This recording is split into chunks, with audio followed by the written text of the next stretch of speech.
Halo guys, Bosmin di sini. Selamat datang di channel Mahir Investasi, di mana kamu bisa belajar investasi saham dan lain-lain dari para investor yang sudah terbukti sukses. Dengan gratis tistis, juga dapat info dari orang dalam loh. Nah, kali ini kita akan dengerin presentasi Bapak Ibu Direksi Saham BRIS sambil mantengin materinya. Dari sini kita bisa tahu kondisi perusahaan juga prospek ke depannya. Langsung aja gasken. Assalamualaikum warahmatullahi wabarakatuh. Selamat siang Bapak Ibu dan juga Bursa Efek Indonesia yang telah memfasilitasi aktivitas atau kegiatan Public Expose siang ini. Ini merupakan kali ketiga buat Bank Syariah Indonesia untuk ikut atau menghadiri acara yang diselenggarakan oleh Bursa Efek Indonesia.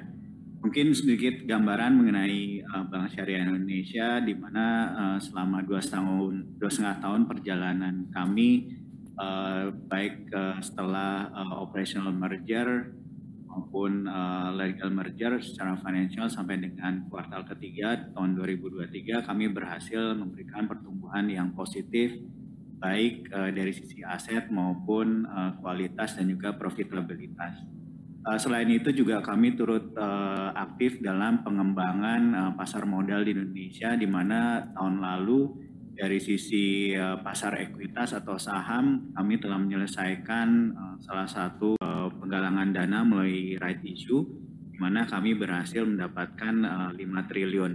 Dan hal ini memberikan hasil yang positif bagi BSI, di mana capital adequacy ratio kita sehubungan dengan tambahan modal 5 triliun ini jauh melebihi dari ketentuan yang berlaku, dan per September kemarin jauh di atas levelnya di atas 20%. Selain itu di tahun ini juga untuk di pasar hutang kita juga cukup aktif berpartisipasi, dan juga untuk meningkatkan partisipasi aktif kami di surat utang, terutama dalam penerbitan EBA Syariah SP, kita namakan seperti itu, yang bekerja sama dengan SMN. Tentunya di kemudian hari dan di kedepannya kita akan tetap terus berinovasi dan juga akan terus turut aktif dalam membangun atau memajukan pasar modal di Indonesia. Nah, hari ini saya ditemani oleh Ibu Dewi sebagai selaku Direktur Compliance dan Human Capital. Beliau akan memaparkan sedikit overview mengenai bagaimana BSI berkontribusi kepada UMKM dan juga pembiayaan berkelanjutan. Dan di samping Bu Dewi ada Pak Grandi sebagai Direktur Risk dan Management. Beliau akan memaparkan pertumbuhan kinerja BSI berserta segmen sebagai fokus pada fokus sepanjang 2,5 tahun terakhir, dan juga memberikan overview mengenai kualitas aset yang terus memberikan pertumbuhan yang positif. Untuk mempersingkat waktu, saya persilakan pada Pak Grandis untuk memberikan pemaparannya. Baik Pak Rizky, terima kasih. Bismillahirrahmanirrahim. Bapak Ibu peserta Public Expose Live yang kami hormati, sedikit melanjutkan cerita tadi yang sudah disampaikan oleh Pak Rizky, bahwa seperti terlihat di left hand chart yang ada di shading berwarna gelap di depan, dapat kami sampaikan bahwa berdasarkan survei internal yang kami lakukan Bapak Ibu, terdapat 45% nasabah atau masyarakat Indonesia yang memiliki keinginan untuk dilayani oleh perbankan syariah, jadi yang shadingnya berwarna gelap. Nah, hal ini menjadi modal bagi BSI untuk terus melakukan penetrasi, untuk terus memasuki market perbankan di Indonesia.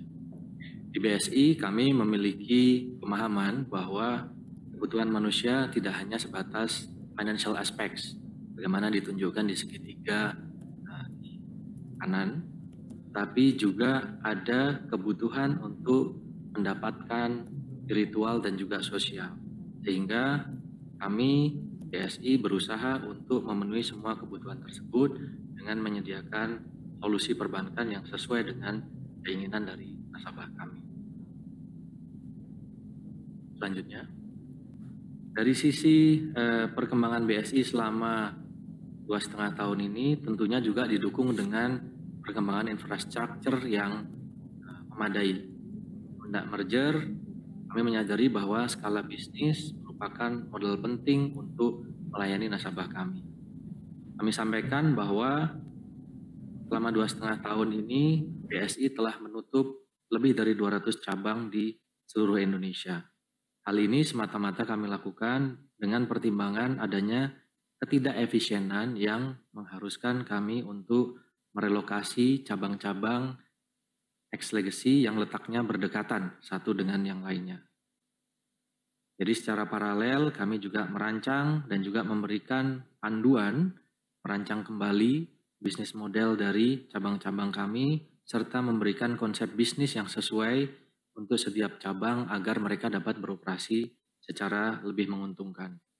Dari tabel ini kita lihat Bapak Ibu, dari sisi jumlah cabang, BSI berada di nomor 5 di antara peers perbankan terkait dengan jumlah cabang. Sedangkan apabila kita lihat dari sisi perbankan syariah, maka BSI adalah satu-satunya bank syariah yang mempunyai cabang lebih dari 1.000, lebih tepatnya 1.031 kantor cabang di seluruh Indonesia. Selain dari jumlah cabang dan jaringan kantor, kami tentu juga didukung dengan kekuatan dari modal kami yang saat ini sudah berada lebih di atas 35 triliun. Tentunya hal ini memberikan kapasitas pembiayaan yang mencukupi bagi kami untuk memenuhi kebutuhan para nasabah-nasabah Bank Syariah Indonesia. Kemudian terkait dengan pertumbuhan nasabah, slide selanjutnya, kami sampaikan bahwa kami bersyukur dengan adanya merger ini memberikan skala bisnis yang lebih besar dan juga jaringan yang luas bagi BSI. Sehingga akses kami untuk melayani nasabah juga semakin luas. Secara rata-rata di tabel sebelah kanan dapat kita lihat bahwa pertumbuhan nasabah per bulan untuk Januari sampai dengan September 2023, average kami mencatatkan 161.000 nasabah per bulan onboarded di dalam portofolio BSI compared to pertumbuhan average rata-rata di 2022 yaitu 153.000. Jadi cukup memberikan peningkatan yang membuat kami berbesar hati bahwa akseptasi BSI di masyarakat semakin baik. Secara total, Bapak Ibu peserta Pubex Live yang kami hormati, dalam 2,5 tahun ini BSI telah memiliki hampir kelolaan 20 juta nasabah, di mana hal ini sebagaimana ditunjukkan di dalam tabel sebelah kiri menempatkan kami dalam kelompok yang sama dengan beberapa peers perbankan yang sudah lebih dahulu beroperasi yang memiliki nasabah di atas 20 juta orang. Next. Kemudian dari sisi pertumbuhan kinerja keuangan dapat kami sampaikan bahwa sejalan dengan pertumbuhan yang terus berkesinambungan, beberapa inisiatif awal yang kami tetapkan pada saat merger sedikit demi sedikit mulai membuahkan hasil. Yang pertama dari sisi cost of fund dapat kami sampaikan bahwa cost of fund kami yang cukup rendah merupakan enabler bagi kami untuk berkompetisi dengan peers perbankan di Indonesia. Selama 2,5 tahun ini, sebagaimana ditunjukkan di dalam tabel di sebelah kiri bawah, lower hand chart, left, kami berhasil menurunkan cost of fund dari 3,4 menjadi 2,05 di posisi September 2023. Meskipun penurunan ini terjadi di antara berbagai tantangan yang terjadi, antara lain kenaikan reference rate, kemudian juga adanya likuiditas yang cukup ketat di industri perbankan saat ini. Kemudian masih terkait dengan cost of fund. Dengan cost of fund yang relatif rendah, kami memiliki keleluasaan dalam melakukan penyeleksian untuk penyaluran pembiayaan. Dan sampai dengan saat ini kami masih tetap berfokus di segmen consumer banking, terutama dengan pembiayaan berbasis payroll, di mana pembiayaan berbasis payroll ini dengan kualitas yang cukup baik membantu kami memanage juga terhadap cash of fund yang sudah kami miliki saat ini. Kemudian yang kedua, dari sisi kinerja dapat kami sampaikan bahwa terkait cost income ratio, kami mengakui masih terdapat room for improvement yang harus kami upayakan agar BSI semakin efisien ke depannya. Meskipun dari sisi chart, sebagaimana ditunjukkan di lower right hand chart, mohon maaf kembali ke yang tadi, nah ini, adanya downward trend dari sisi CIR, tetapi hal ini kami rasa masih bisa lebih ditingkatkan lagi ke depan. Kemudian poin yang ketiga di slide ini terkait dengan pertumbuhan aset, dapat terus kami jaga kualitasnya disertai dengan cost management yang terus terukur. Sehingga alhamdulillah sepanjang tahun ini sampai dengan posisi September 2023, laba bersih BSI kami telah berhasil mencatatkan posisi yang hampir melampaui laba yang kami catatkan full year di 2022. Atau secara year on year kami catatkan pertumbuhan laba kurang lebih sekitar 31%. Apabila ditinjau dari pertumbuhan aset di slide berikutnya, kemudian juga pertumbuhan pembiayaan dan juga pertumbuhan DPK, maka sepanjang tahun ini overall kami masih membukukan pertumbuhan yang positif. 2 poin di sini, aset kami tumbuh 14% year on year, sementara pembiayaan atau pinjaman yang kami salurkan tumbuh 16%. Ini merupakan pencapaian yang relatif baik apabila kita bandingkan dengan kinerja peers sektor perbankan yang ada di Indonesia. Kemudian poin kedua dari slide ini dari sisi liabilities juga menunjukkan peningkatan sebesar 7% year on year, di mana driver utama pertumbuhan ini alhamdulillah merupakan pertumbuhan tabungan yang tumbuh sebesar 5%. Sehingga dengan cost structure seperti ini dapat menunjukkan bahwa BSI bertumbuh dengan sehat.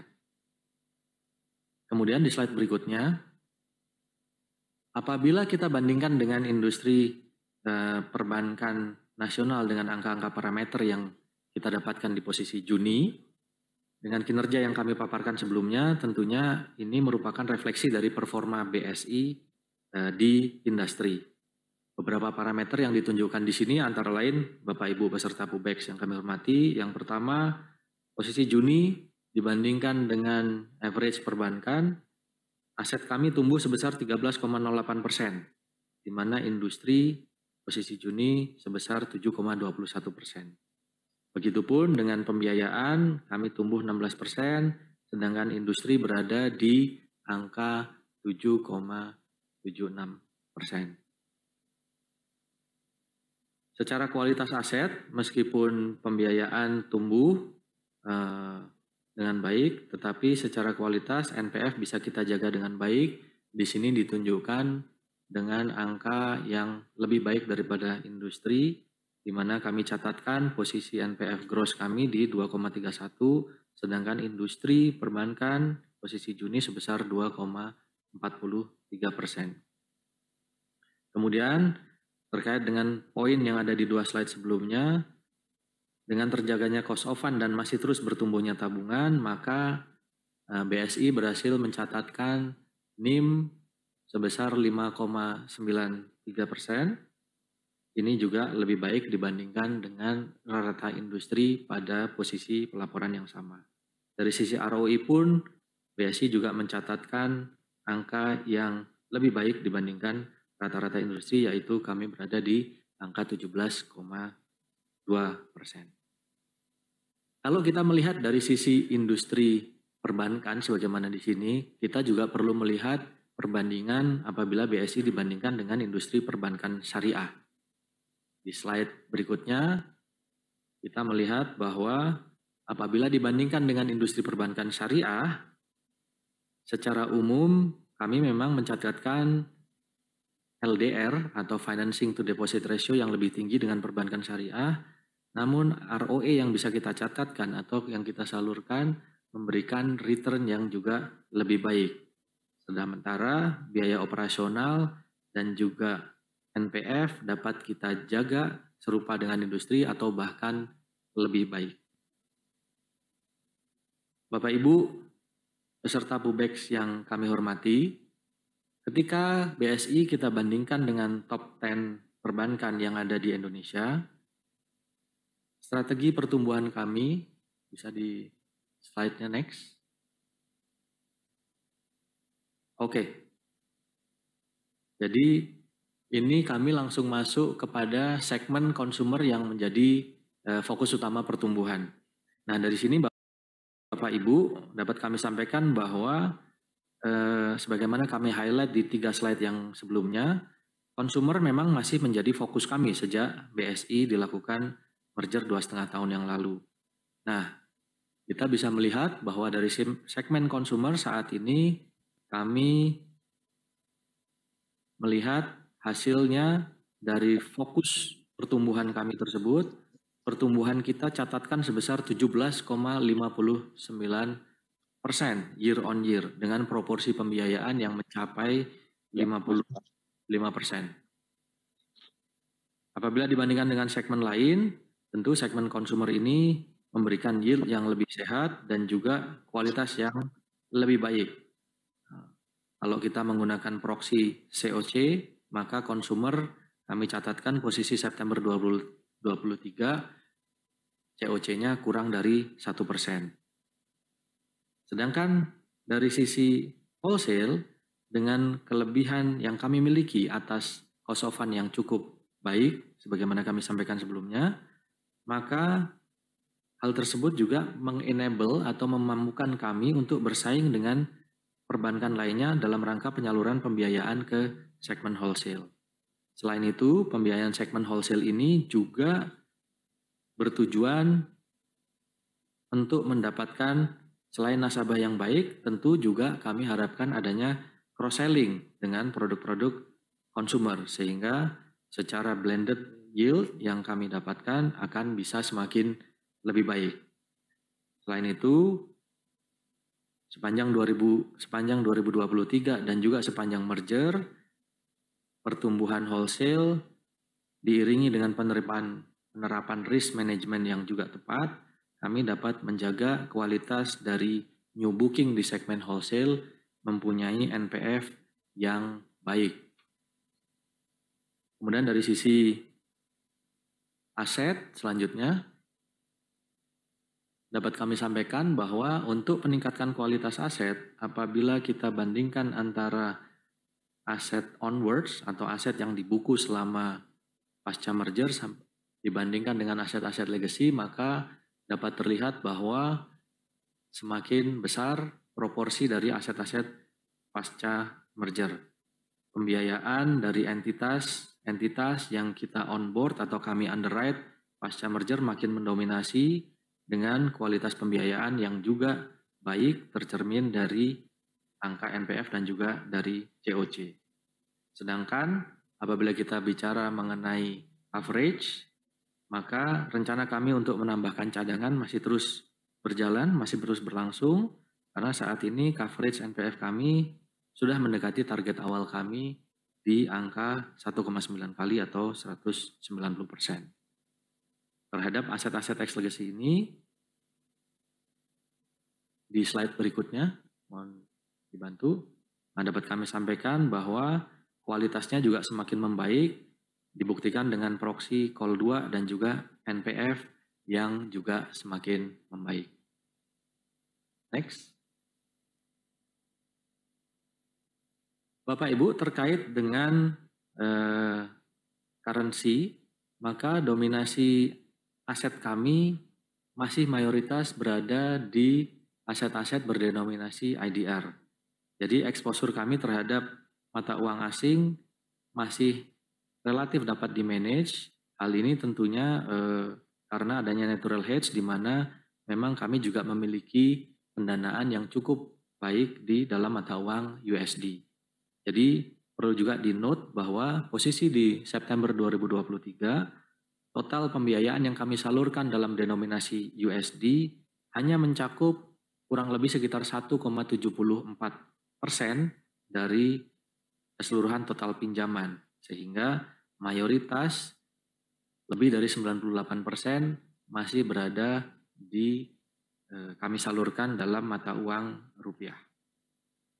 Selanjutnya, Bapak Ibu peserta PUBEX yang kami hormati, terkait dengan rencana pertumbuhan, intensifikasi produk terus kami lakukan untuk meningkatkan penetrasi pembiayaan. Jadi dalam slide ini kami tampilkan mengenai customer composition kami, demografinya, kemudian financing penetration, serta perbandingan terhadap produk holding dan juga posisi portofolio dari nasabah yang berusia produktif. Sehingga dapat kami sampaikan, Bapak Ibu peserta PUBEX, terlepas dari berbagai tantangan yang ada di industri perbankan, khususnya dalam mempertahankan pertumbuhan yang baik, kami tetap yakin bahwa dengan profil ini BSI akan dapat terus mempertahankan cerita pertumbuhan ini di tahun-tahun mendatang. Kami memiliki pool of customer yang masih bisa kami tap in untuk terus meningkatkan PHR yang saat ini berada di posisi 2,64 menjadi lebih baik lagi di tahun-tahun berikutnya. Kemudian juga dari sisi demografi terhadap nasabah-nasabah kami, dapat juga kami sampaikan bahwa mayoritas nasabah kami berada di usia produktif sehingga juga memerlukan pembiayaan sebagaimana life cycle value creation yang kami sampaikan di slide awal tadi.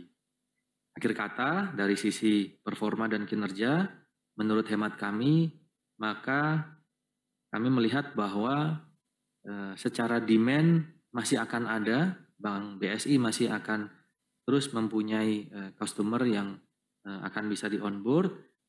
Ceritanya sekarang tinggal bagaimana kami mengeksekusi demand tersebut untuk menjaga pertumbuhan dan untuk menjaga kinerja yang semakin baik lagi.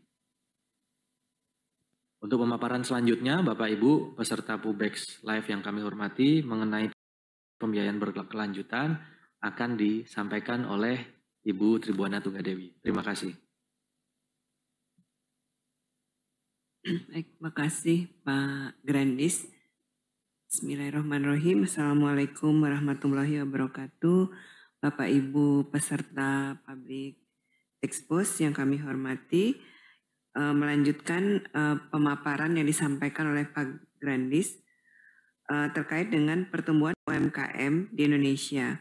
Bahwa BSI terus mendukung pertumbuhan UMKM di Indonesia untuk mendorong pertumbuhan ekonomi yang lebih baik.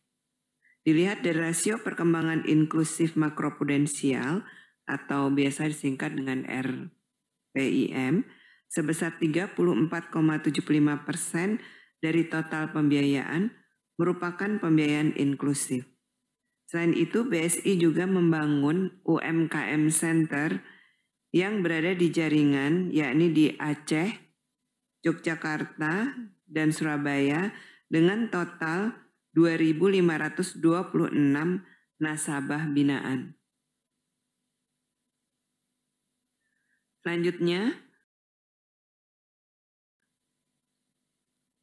terkait dengan keuangan berkelanjutan, BSI juga berperan aktif dalam implementasi keuangan berkelanjutan. Penyaluran pembiayaan berkelanjutan BSI terus meningkat. Hingga Q3 2023, BSI telah menyalurkan pembiayaan keuangan berkelanjutan dengan nilai 53,6 triliun. Rinciannya bisa dilihat di tabel slide.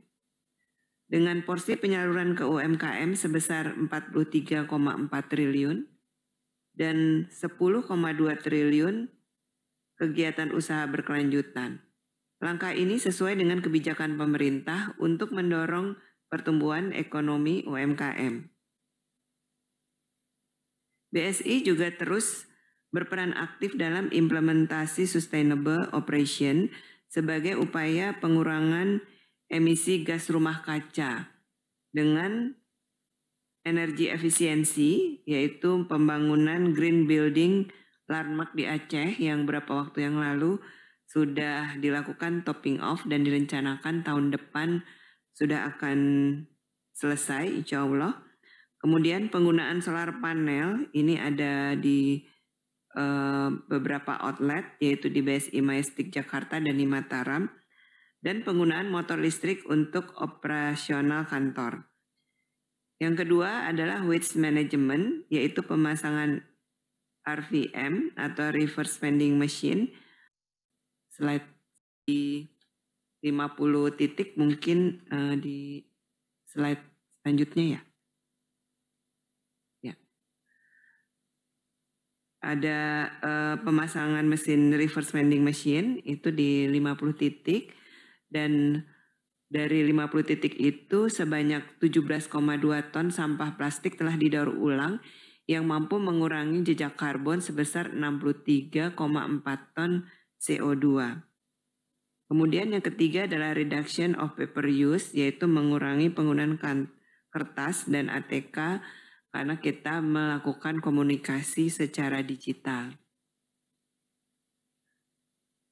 Slide selanjutnya terkait dengan penyaluran dana CSR.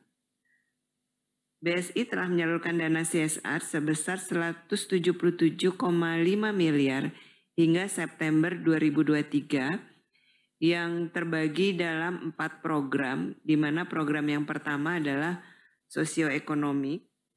BSI dengan membangun program desa binaan, desa BSI sebanyak 15 desa yang tersebar di 10 provinsi dengan total penerima manfaat sebanyak 3.066 orang. Kemudian program UMKM binaan sebanyak 819 orang.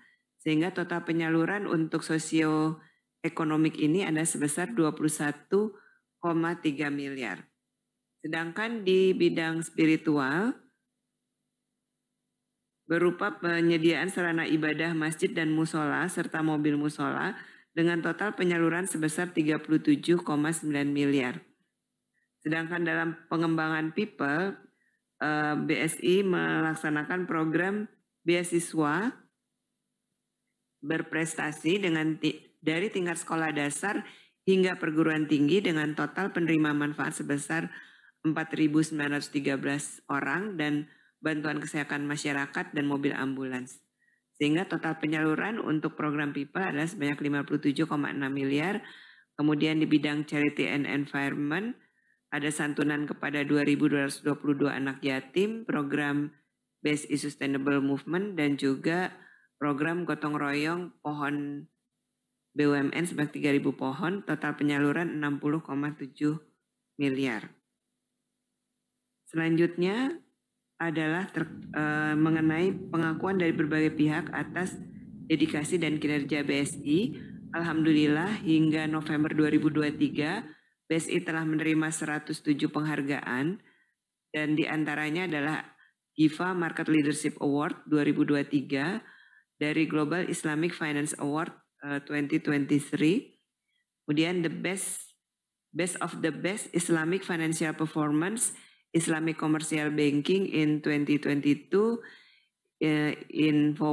dari Infobank Syariah Award, kemudian Indonesian Customer Experience of the Year dari ASEAN Experience Award 2023, kemudian juga ada Excellent Financial Performance Islamic Commercial Bank in 2022 KBMI 3 dari Infobank Syariah Award. Demikian pemaparan kami. Selanjutnya kami kembalikan ke Bapak Rizky. Terima kasih. Terima kasih Pak Grandis dan Bu Dewi atas pemaparannya. Saat ini kita kembalikan lagi ke Bu Kezia ya untuk sesi berikutnya.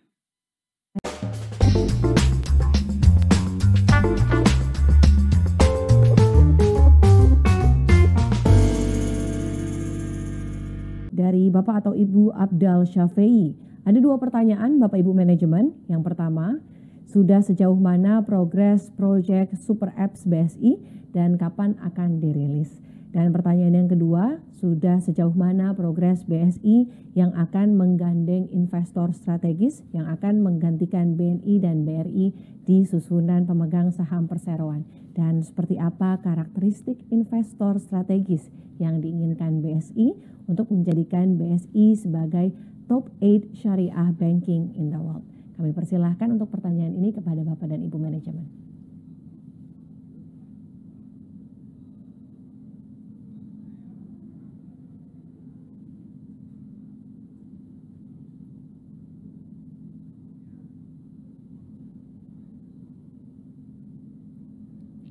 Silakan Bapak dan Ibu. Saya jawab ya Pak Rizky ya. Untuk progres Super Apps memang sekarang masih dalam proses persiapan sehingga baru direncanakan akan di launching di tahun depan dan juga masih juga dalam proses perizinannya juga di otoritas ya. Jadi kita tunggu aja nanti kalau memang sudah siap kami akan launch dan publikasikan mengenai progres Super Apps. Sedangkan pertanyaan yang kedua, investor mana yang menggantikan, ini BNI dan BRI sebenarnya ini juga masih dalam proses persiapan ya. Kami juga masih kebetulan untuk kaitannya dengan divestasi pemegang saham, tentunya itu semua adalah kewenangan dari pihak pemegang saham karena ini merupakan shareholder action sehingga BSI sebagai objeknya tentunya juga kami akan menunggu karena prosesnya juga masih belum selesai sehingga kami juga belum dapat memberikan gambaran seperti apa nantinya siapa yang akan menggantikan. Dan terkait dengan divestasi ini memang belum kami tidak dalam posisi untuk bisa menjelaskan terkait dengan progres dari proses divestasi. Mungkin itu yang bisa saya sampaikan. Terima kasih. Baik, terima kasih Ibu Dewi. Kita ke pertanyaan selanjutnya, pertanyaan yang kedua dari Ibu Alfida Febriana. Pertanyaannya ada 1. Bagaimana strategi Bank BSI untuk memenuhi ketentuan free float 7,5% pada akhir 2023? Apakah akan sesuai dengan target? Kami persilahkan Bapak Ibu manajemen.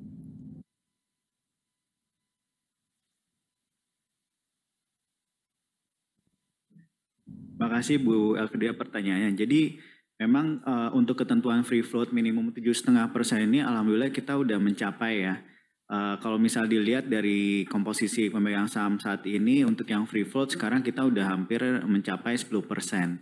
Ini juga terkait dengan exercise right issue yang tahun lalu di mana sebagian dari rights BRI maupun BNI itu dilepas ke masyarakat sehingga ini membantu menambah free float kami dari awalnya 5,5% jauh ke 8%. Sekarang juga udah sedikit demi sedikit dalam tahun ini ada beberapa yang sudah melepas juga dari pihak afiliasi sehingga sekarang bisa dipastikan udah melebihi dari ketentuan. Begitu Bu jawabannya, terima kasih. Baik, terima kasih Pak Rizky. Kita pertanyaan selanjutnya. Pertanyaan ini anonimus, tidak menyebutkan nama dan asal. Pertanyaannya adalah, Pak, dividen dibagikan kapan dan berapa nominalnya? Terima kasih. Kami persilahkan Bapak Ibu manajemen. Baik, makasih pertanyaannya Bapak Ibu anonimus. Oke, sesuai dengan ketentuan anggaran dasar dan juga peraturan yang berlaku ya, untuk dividen pastinya akan dibagikan pada saat RUPS tahunan. Dan setiap tahun kami pasti akan melaksanakan RUPS tahunan dan untuk tahun 2023 tentunya penyelenggaraan RUPS tahunan akan diselenggarakan tahun depan ya, tahun 2024. Mengenai waktunya tentu kami masih menunggu konfirmasi dari para pemegang saham. Sedangkan mengenai jumlah berapa persen ya dividen yang akan dibagikan itu juga merupakan kewenangan dari RUPS yang untuk menentukan berapa yang akan dibagikan oleh pemegang saham. Mungkin itu yang bisa saya sampaikan. Terima kasih. Terima kasih Ibu Mungkin Dewi. Ya, mungkin sedikit tambahan Bu Kejam terkait Silakan, dengan Pak. dividen. Sebenarnya dividen policy kami sekitar 25% per tahunnya. Tapi ini tergantung juga kebutuhan modal ya. Kalau misalnya melihat dari kinerja pertumbuhan aset yang 16% year on year per September, tentunya kami masih memerlukan kebutuhan modal untuk menunjang pertumbuhan aset atau pembiayaan tersebut. Sehingga kalau misalnya dilihat dari historical, Bapak Ibu sekalian, tahun ini kami sudah membayar dividen sekitar 10%, dan di tahun sebelumnya ada sekitar 25%. Jadi memang sebagaimana yang Ibu Dewi sampaikan, untuk tahun ini nanti akan diputuskan di RUPS tahun depan. Ini itu tambahannya, Bu. Baik, terima kasih Pak Rizky, Ibu Dewi. Kita ke pertanyaan yang keempat. Ini dari Bapak Bagastara Wahyu. Pertanyaannya adalah, apa rencana Bank Syariah Indonesia dalam menghadapi tahun ke depan? Kami persilahkan Bapak Ibu manajemen.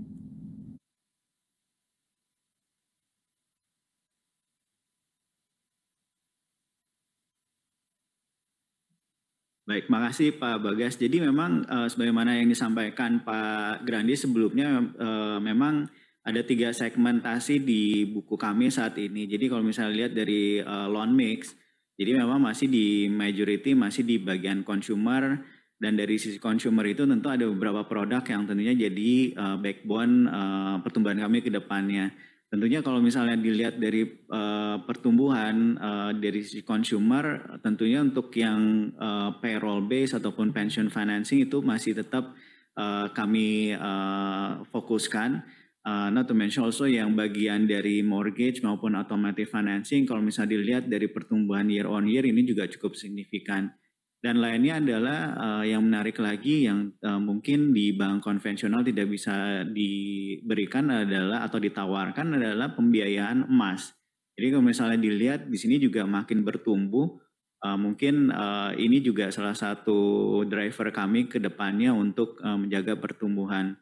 Untuk sisi wholesale tentunya ini akan kita akan kita lihat juga. Tentunya kalau misalnya untuk sisi wholesale baik di corporate maupun komersial, kita harapkan akan ada sinergi ataupun cross selling ya dengan produk consumer, sehingga dengan balance sheet ataupun pembiayaan yang kita berikan ke nasabah consumer akan memberikan juga akses buat kami memberikan layanan kepada pegawai di korporasi maupun segmen komersial tersebut. Mungkin itu tahap kalau misalnya dilihat dari penetrasi consumer kita, kalau misalnya tadi di slide kan ada penetrasi nasabah kami masih 6%. Jadi kalau misalnya dibandingkan dengan perbankan lainnya yang mungkin untuk mendapatkan consumer itu agak sedikit challenging, namun kami memiliki cukup banyak nasabah, jadi dari sekitar 19 atau close to 20 million customers baru diberikan pembiayaan sekitar 6%. Jadi sangat possible atau memungkinkan buat BSI untuk penetrasi ke nasabah yang kami belum tap atau misalnya belum dipenetrasi. Mungkin itu Bu jawabannya. Terima kasih Pak Rizky, juga terima kasih kepada Ibu Dewi dan Pak Grandi. Silakan Pak, monggo. Untuk tadi jawabannya dari Pak Rizky. Jadi memang ada 2 besaran. Yang pertama untuk pembiayaan konsumer, seperti saya sampaikan tadi, masih akan tetap menjadi driver utama pertumbuhan dari BSI. Tadi ada slide di mana PHR atau product holding ratio dari nasabah-nasabah konsumer kami ketika kita menggunakan proxy nasabah payroll masih berada di angka 2,64. Nah itu adalah room yang masih bisa kita tingkatkan ke depan.